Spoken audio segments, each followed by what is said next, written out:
Bonjour à tous, allez aujourd'hui je viens de faire le parage de mon âne, de l'Oakim et je me suis dit allez je vais faire vite fait une petite vidéo pour présenter qu'est-ce qu'on apprend en stage parage.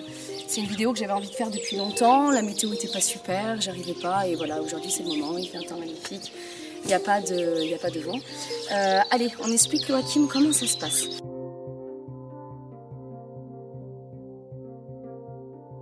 Aujourd'hui, je vais parler qu'est-ce qu'on fait en stage parage. J'ai je vais dire trois cavalières, mais c'est pas forcément trois cavalières, c'est trois jeunes filles qui sont venues dans cette session d'avril pour apprendre le parage. Et donc en fait, je pense que le mieux c'est que je les fasse parler. Moi, ce que j'ai juste envie de dire, c'est qu'avant tout, on apprend sur des chevaux vivants, pas sur du pied mort, pas sur des moules. On apprend en voyant le cheval dans sa globalité, voyant sa démarche, voyant son fonctionnement, voyant sa vie, qu'est-ce qu'ils font. On se pose la question sur chaque individu, qu'est-ce qui se passe. Est-ce que le cheval fait de la randonnée? Est-ce qu'il fait un travail? Est-ce qu'il est à la retraite? Est-ce qu'il fait beaucoup de carrière, etc., etc. On va se poser des questions. On va regarder en fait sa physionomie et puis voilà, sa nourriture. En fait, on va se poser la question sur l'entièreté du cheval. Et puis maintenant, je vais passer la parole aux cavalières pour savoir déjà comment elles ont vécu le stage et puis surtout qu'est-ce qu'elles en ont appris. Je pense que moi, ce que j'essaye de transmettre le plus possible dans ma philosophie, c'est surtout expérimenter. Je suis une femme d'expérience, ma vie est remplie que d'expérience. Il y a de la théorie, assez de théorie pour comprendre et surtout expérimenter avec le vivant. Voilà, moi ma grande idée c'est ça. À vous les filles, à vous de parler. Alors cette expérience de ce stage parage m'a fait grandir, ça m'a donné une ouverture d'esprit que je pensais pas. Car jusqu'à maintenant, pour moi, le parage, c'était que les pieds de mon cheval soient propres, voilà, ronds, sans cassure, sans sème, voilà, un pied propre. Et en fait, je me suis complètement trompée. J'ai un discours complètement différent grâce à ce stage, grâce à Aline. C'est pas juste ça le parage, et j'ai vu une autre dimension. Faire marcher le cheval, l'observer, cette compréhension du pied et de sa locomotion, de l'impact du parage sur sa locomotion m'a tout changé en fait. Et j'ai appris à faire cette analyse du pied, cette analyse de la démarche pour savoir qu'est-ce qu'il faut faire et quoi adapter derrière. Pareil, moi j'avais déjà une expérience avec la râpe, mais c'est pas juste faire ça sur un pied. En fait, j'ai appris vraiment les gestes de la râpe, comment la placer, les angles, l'orientation pour utiliser les outils et savoir quoi faire et comment agir en fonction de chaque cheval. Et j'ai appris en observant des chevaux différents. Même c'est pas simplement la pratique de faire, c'était vraiment cette observation de chaque cheval et comment agir en fonction de tous ces êtres vivants, comme on dit, chaque individu. Et jamais j'ai vu un maréchal, un podologue, un pareur faire marcher le cheval pour vraiment observer ce qu'il faut faire, comment agir. Et ouais, j'ai totalement un autre regard sur ce qu'il faut faire et comment. Super. Là, on est au deuxième jour aujourd'hui. On a fait du coup 2 jours entiers. Aujourd'hui, c'est notre dernière journée. On filme ce matin. Est-ce que déjà, au bout de tes 2 jours, tu peux t'imaginer que tu vas vers l'autonomie pour faire le parage de ton cheval, ta jument, toute seule? Complètement. J'aurais pas pensé que si vite. Et j'aurais une lecture du pied. Maintenant, même alors qu'elle n'est pas avec moi, comme je connais ses pieds, je sais ce que je dois faire. Me dire ça va pas. Mes talons, ouais, il y a un talon plus haut. Ah mais oui, c'est pour ça que ça partait en évasement de ce côté. Complètement, la lecture, je l'ai alors qu'elle n'est pas avec moi. Et je sais quoi faire et je sais ce que les gens, les maréchaux, les podologues qui ont pu manipuler avant, en fait, ne faisaient pas et ne lisaient pas. Et maintenant, je comprends mieux certaines choses, même dans sa démarche, dans sa locomotion.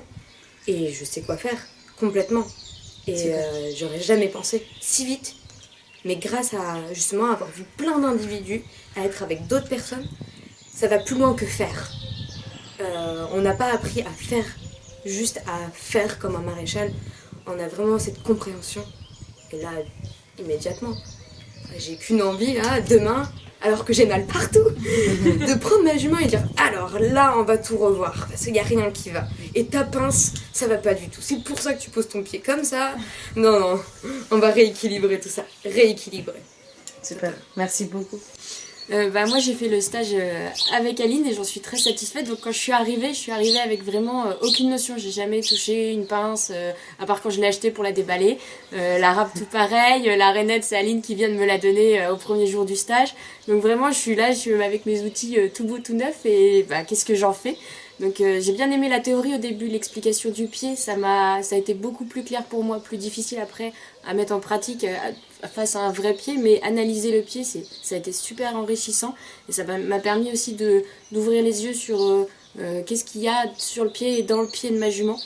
Je suis venue ici parce que quand je l'ai acheté, je me suis dit, j'ai acheté ma jument, je me suis dit c'est le maréchal qui va le faire, c'est lui qui connaît son travail, etc. Et en me renseignant, ma jument avait une certaine raideur sur un membre, pas une boiterie mais vraiment une raideur et après avoir vu l'ostéo, masseuse, etc., je me suis dit il y a peut-être un souci ailleurs sur un côté où je m'intéresse pas, c'était le pied. J'ai parlé de pied beau à Aline et elle m'a appris que ma jument avait un high-low, donc finalement je ne savais pas que c'était ce qu'elle avait. Le maréchal avait tendance, je pense, de mon point de vue, à l'époque un peu plus novice, maintenant un peu plus expérimenté, qu'il part à plat et que ça ne l'aide pas à bien enrouler. Elle cherche à soulager un peu son membre en soulevant. Et je voulais le faire moi-même pour vraiment essayer de corriger tout ça, de m'investir un peu plus dans ma jument, vraiment être au plus proche de ce qu'elle a besoin en fonction d'elle, vraiment m'investir à fond. On parlait d'alimentation, pourquoi pas changer l'alimentation, dans vraiment une grande remise en question générale pour qu'elle puisse au mieux fonctionner. J'ai adoré ce stage, et même s'il n'est pas encore fini, même si on est courbaturé, de pouvoir voir différents pieds, de pouvoir manipuler les outils, de voir le travail avant-après. Cette satisfaction finalement de dire waouh, mon pied il est beau, je l'ai bien fait, ou alors oh là là c'est pas ouf ce que j'ai fait, et Aline qui passe mais si c'est bien, finalement il est bien, ok bon d'accord, je peux être fière de moi, et puis réussir en 2 jours à faire, je pensais pas pouvoir faire autant. Parce que toi, tu disais juste au début de la vidéo, en fait, que tu n'avais jamais fait de parage. Alors nous, Solène qui va parler juste après, qui a déjà fait le stage de parage. Donc on a vu des personnes novices. Toi, pour une personne novice, franchement, au bout de 2 jours, tu as su tes positions, parce que là, on n'a pas trop parlé dans ces témoignages, mais je vous apprends les différentes positions. Ouais. Il n'y a pas une position, il y a plusieurs possibilités. S'aider du trépied, s'asseoir, mettre entre les jambes, poser. Se mettre à genoux, il y a plein de possibilités pour essayer d'aller le plus possible, que ce soit cohérent pour le cheval et aussi nous, par rapport à notre corps, si on est grand, si on est petit, si on a de la force, pas de force. Et le cheval aussi en fonction de sa taille, parce que quand j'ai parlé le trotteur, Beau Rêve, c'était pas la même chose que Tocano, le plus petit fjord. Et là, j'étais confrontée à deux gabarits différents et devoir s'adapter différemment pour les positions. Et d'ailleurs, en parlant de position, je pensais que ça serait plus compliqué. En fait, ça coule de source avec la morphologie. Ça peut être compliqué. Il ne faut pas que les gens tout de suite s'attendent. Ah oui, pour toi, ça a été très instinctif. Et félicitations pour toi. C'est pas forcément inné chez les personnes, mais ça se travaille. C'est pour ça que 3 jours de stage, je pense que c'est important pour 2 jours pour bien se dire ça y est, là je suis capable, et le 3e jour pour confirmer. Et je pensais avoir mal au dos parce que quand je suis venue, j'ai pris rendez-vous chez l'ostéo demain justement parce que j'avais des raideurs dans le dos et en fait je pensais que ce serait lourd, je pensais avoir mal et en fait je crois même que à force de faire les mouvements ça m'a débloqué le dos parce que j'ai moins mal, ou alors c'est les courbatures, je sais pas, mais finalement en fait je me sens bien dans mon corps après le travail. J'avais vraiment peur de la fatigue, du mal de dos et en fait... on est fatigué. Oui, mais je pensais plus parce que je suis quand même quelqu'un qui fatigue assez vite dès que je manque de sommeil ou des choses comme ça. Et là, franchement, j'ai plus une fatigue physique que morale. Et morale, je suis hyper contente de mon stage. Et, on en parlait même l'autre jour. Je me suis dit, en fait, même une semaine, j'y vais les yeux fermés, quoi. C'est génial comme expérience. Et puis, on s'entend très bien, on discute, on échange. C'est très enrichissant. Merci beaucoup. Donc du coup, moi j'ai fait mon premier stage avec Aline au mois de février. Et donc là, je suis revenue pour fortifier mon expérience, on va dire.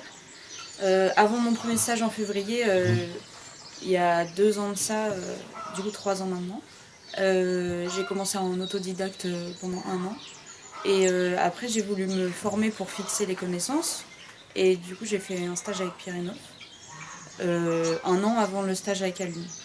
Et avec le stage ici, en fait, j'ai tout réappris en plus structuré. Et je me sens... Oui, j'ai appris une nouvelle vision avec l'intégration de toute la biomécanique du cheval. Travailler sur un cheval en mouvement, rééquilibré, savoir gérer toutes les pathologies possibles d'une façon simple au final, sans avoir des grands discours sur tout et n'importe quoi. Donc le stage, donc avec la partie, en fait les journées sont découpées en 2. Souvent le matin il y a une partie discussion et pour le tout début du stage, donc le premier jour on fait de la théorie qui fixe un peu tout parce que mine de rien la théorie c'est la base quand même. Et donc en théorie le fait qu'il y ait des discussions le matin et tout, ça nous permet d'échanger et d'approfondir nos questionnements et de voir tout un panel de ce qu'on peut retrouver nous en tant que particuliers sur nos chevaux ou quand on voit plein de chevaux différents. Donc ça nous confie une grande adaptabilité. Et après le fait de pratiquer pendant donc quelques matinées et de grandes après-midi, c'est un plus énorme parce que ça nous donne confiance en nous, en ce qu'on fait. Et donc, on est plus à même de prendre des initiatives en termes de rééquilibrage sur des chevaux.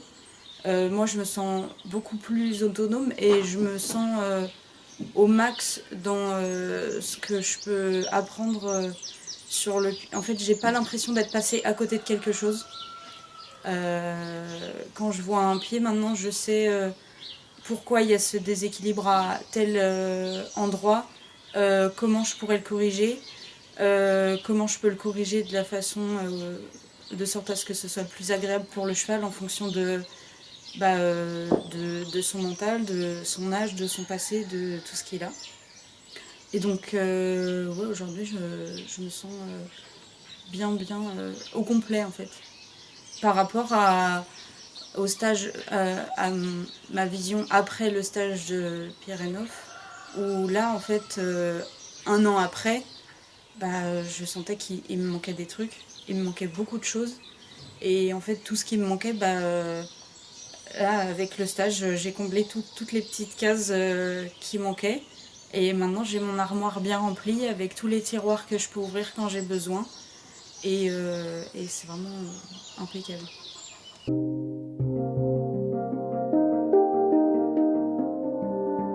Voilà, moi j'ai appris quelque chose que je pensais pas. Avec ma jument, j'ai un problème. Elle veut pas mettre les antérieurs entre les jambes. Et on m'a dit, c'est pas normal, pour parer un cheval, faut pouvoir mettre les antérieurs entre les jambes, elle est pas éduquée, il y a un souci. Alors que ça pose pas de problème pour les postérieurs. Et grâce à ce stage, grâce à la vision d'Aline, j'ai appris qu'il n'y avait pas une position, mais des positions. Que chaque cheval était différent et qu'on pouvait s'adapter. Que nous, on s'adapte à la morphologie du cheval et on s'adapte en fonction de chaque cheval. Si un cheval n'aime pas avoir ses membres entre ses jambes, il y a d'autres solutions. Il y a parer sur le côté, il y a parer assis. Et ça, je l'avais pas. Moi, pour moi, on parait comme un maréchal, bim, l'antérieur entre les jambes, et on fait. Et hop. Et en fait, non. En fait. Et ça me rassure. Ça me rassure, c'est pas ma jument qui a un problème de comportement, c'est pas ma jument qui est pas normale. C'est en fait savoir s'adapter. Et ça, je l'ai appris. Et j'aurais jamais pensé qu'on pouvait parer de différentes manières, que ça soit assis, par terre, les jambes comme ça, les jambes comme ci. En fait, il y a plein de techniques, il faut que ça nous convienne à nous et au cheval. Et ça me rassure. Ça me rassure. En parlant de ça justement, tu as paré hier une jument qui avait de l'arthrose et tu avais raconté ton expérience comme quoi tu faisais un cheval arthrosé justement et que du coup on n'avait pas la possibilité de parer normalement et qu'il fallait s'adapter. Oui, bah, par exemple, moi, mon Irish Cob, je sais qu'il a du mal à donner les postérieurs. Et que du coup, soit avant une séance de parage, quand je sais que je vais lui faire les postérieurs, j'essaye de le détendre un peu, je le fais marcher ou je lui fais des étirements, tout ça. Mais si j'ai pas vraiment le temps, j'y vais tout doucement et je sais que je peux absolument pas lui prendre, même si j'étais accroupie, je peux pas lui lever le postérieur en fait. Et donc je suis obligée de m'adapter. Donc bon, c'est mon cheval, j'ai confiance, mais du coup bah, je me mets très très proche du sol, au plus bas, pour éviter le plus de lui faire mal et de le gêner. Et que lui, en bougeant moins, me permette de faire mon travail plus rapidement. Super. Voilà, donc moi là je voulais, c'était intéressant là, ce que vous avez dit, parce que moi j'ai fait une vidéo comme ça avec Prince. Aurore, tu as parlé tout à l'heure et tu as dit en fait, tu as dit que ta jument en fait elle avait des difficultés, tu avais peur qu'elle soit mal dressée, quoi, on te disait ça. En fait par exemple Prince, c'est pas qu'il est forcément mal dressé, c'est juste qu'il y a des problèmes émotionnels et je pense qu'il y a des douleurs, parce qu'à un moment donné quand il était plus jeune il y a eu une douleur à l'épaule. Je pense que tout ça il l'a assimilé avec parage, je me sens coincé entre les jambes de quelqu'un, je veux partir, et il cabre. Par contre les postérieurs il n'y a aucun problème. Et j'ai fait une vidéo pour montrer en fait avec ce cheval comment petit à petit aller vers ça, donc avec ma vision éthologique. Mais je pense qu'il peut aussi y avoir la vision où on peut faire tout simplement autrement et renoncer à cette position-là tout simplement. Et je sais pas Aurore, mais ce serait intéressant parce que toi ta jument est très compliquée au niveau comportement. Tu disais qu'elle a des problèmes quand on l'attache, quand on la brosse, et ce serait super d'avoir un retour. On verra si on fait ça ensemble, si tu nous filmes ta jument, comment elle peut être dans son comportement particulier et ce que tu mets en œuvre avec le nouveau parage et la nouvelle manière de parer ta jument. Oui, tout à fait, mais elle est dans le même cas que Prince, complètement, à se cabrer quand on est entre les jambes. Et pourtant, j'avais déjà observé que avec d'autres positions, on pouvait y arriver, mais on me disait que c'était pas normal. On part pas comme ça. Et c'est vrai qu'il faut s'adapter. Et ma jument, elle est hyper sensible, et je pense peut-être qu'il y a aussi eu des choses qui ont fait que. Mais le but c'est de l'accompagner, c'est de la rassurer, de l'accompagner, lui dire t'inquiète pas. Comme Solène, tout à l'heure on parlait donc par rapport à ma jument Elanka qui a des énormes douleurs parce qu'elle a des mélanomes partout maintenant, beaucoup d'arthrose. Et en fait faut gentiment aller très vite pour faire son parage, c'est très important d'être le plus concis. Mais sur ces chevaux là par exemple, sur des, c'est ce que je parlais, au-delà de la position, c'est que faut sur des chevaux qui ont beaucoup de difficultés, ça sert à rien d'aller vraiment tout rétablir dans le pied, tout équilibrer au millimètre. Faut faire simple et efficace. Simple et efficace. Et voilà, je pense que c'est pas la priorité pour ces chevaux-là d'avoir, s'il y a un peu d'évasement, bien sûr, on va corriger, on va influencer le pied d'aller dans la bonne situation, mais pas trop les embêter avec ça. Dans la limite du raisonnable. Exactement. Pour le cheval, et même, faut les rassurer, il faut faire le plus rapidement possible pour les gêner le moins possible.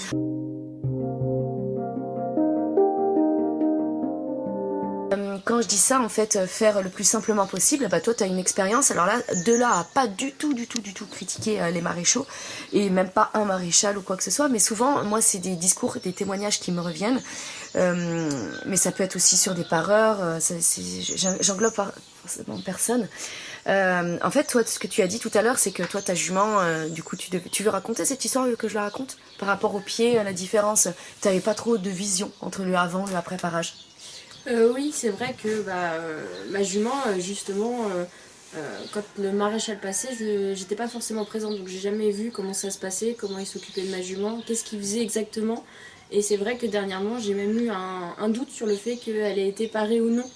Je prends le pied et je me dis c'est bizarre, j'ai l'impression que le pied est plus petit, mais il y avait toujours des évasements, il y avait toujours, le sabot était pas vraiment rond, il y avait cet évasement qui faisait une sorte de vague, et puis finalement je trouvais toujours un peu le pied long par rapport à ce que je pouvais voir par exemple sur internet ou dans des livres, et j'avais ce doute comme quoi elle était parée ou non, je savais pas. Et là justement elle a été parée juste avant le stage, par le maréchal qui est passé du coup vendredi matin, mais je l'ai su par quelqu'un qu'elle était passée et j'ai aucune certitude qu'il ait fait ma jument, mais j'avais des photos justement à emmener au stage du pied de ma jument et en comparant j'ai vu que ça avait rétréci, donc ça a été fait.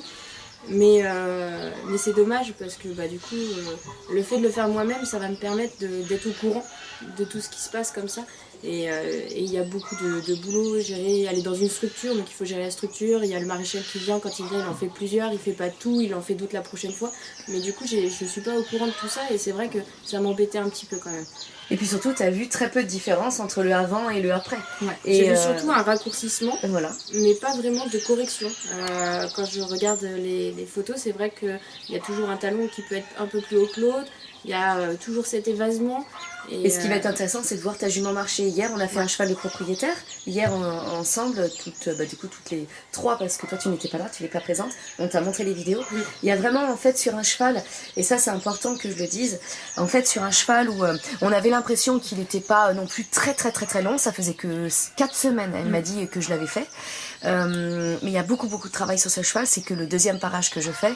Et en fait, on a vu qu'il y a sur même un pied qui n'est pas forcément très long, même un pied qui forcément ne pète pas, bon là en l'occurrence il y avait une petite sème, mais c'est pas ça qui nous indique est-ce qu'il y a des choses à faire ou pas faire. Et là on a vu que le fait de corriger le pied de ce cheval, on a pu en fait rééquilibrer la position, sa manière de marcher. Il marchait vraiment en posant son côté externe, interne le plus possible en même temps, et donc on a une influence. Après, quand on a d'autres soucis, c'est important de s'aider de shiatsu, d'ostéo pour aller voir vraiment le membre en lui-même, le dos en lui-même.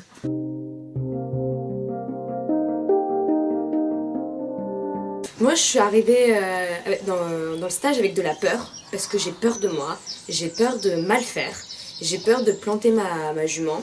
Elle est jeune, elle est en croissance, et je me suis dit c'est hyper important, pas de pied, pas de cheval, faut pas que ce soit déséquilibré, et j'avais peur de faire.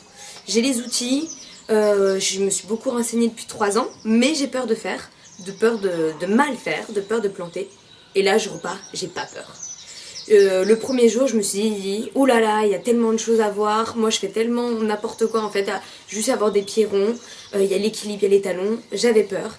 Et là, avec une journée de plus, j'ai pas peur. Je sais ce qu'il faut faire et j'ai confiance en moi. Comme Joséphine nous l'a dit, non, je vais pas attendre le regard des autres. Je m'en fiche parce que j'ai confiance en moi. Je repars avec le bagage qui me permet d'avoir tous les outils nécessaires et de ne pas avoir peur de moi, même en étant débutante, même sans avoir une expérience de 150 chevaux parés et 3 ans d'expérience. Non, en fait, il y a la confiance. Et demain, je sais que je peux prendre ma pouliche, même si elle est en croissance, même si elle n'est pas droite, je n'ai pas peur de ce que je vais faire. Et puis tu vas faire du mieux possible. Et après tu vas écouter ta jument. C'est-à-dire si c'est un peu trop court, si c'est un peu trop long, s'il y a des petites choses à rééquilibrer. C'est comme quand on met une selle à un cheval. Est-ce que ça lui convient, est-ce que ça ne convient pas? Surtout si toi tu as de la chance, ta jument s'exprime. Donc il y aura une lecture de son comportement qui va faire que tu vas comprendre, tiens, là je vais peut-être adapter un petit peu ça, ou je ne vais pas y aller trop fort dans les changements. Tu vas lire ta jument. Prendre le temps. Prendre le temps et de dire qu'il y a une lecture, et une lecture ça peut prendre du temps. On lit pas un livre en une journée en fait, et c'est pareil, c'est de lire. Et il y a des chevaux, il y a des livres plus courts que d'autres, il y a des chevaux où ça va prendre plus de temps que d'autres, et l'accepter et se faire confiance, et que tout va pas changer comme ça, qu'il y a le comportement à prendre en compte, la confiance de l'animal, et et d'accepter et d'avoir confiance en soi. Et là, je suis contente parce que j'ai confiance en ce que je vais faire. Je vais peut-être prendre le temps mais je sais ce que je dois faire.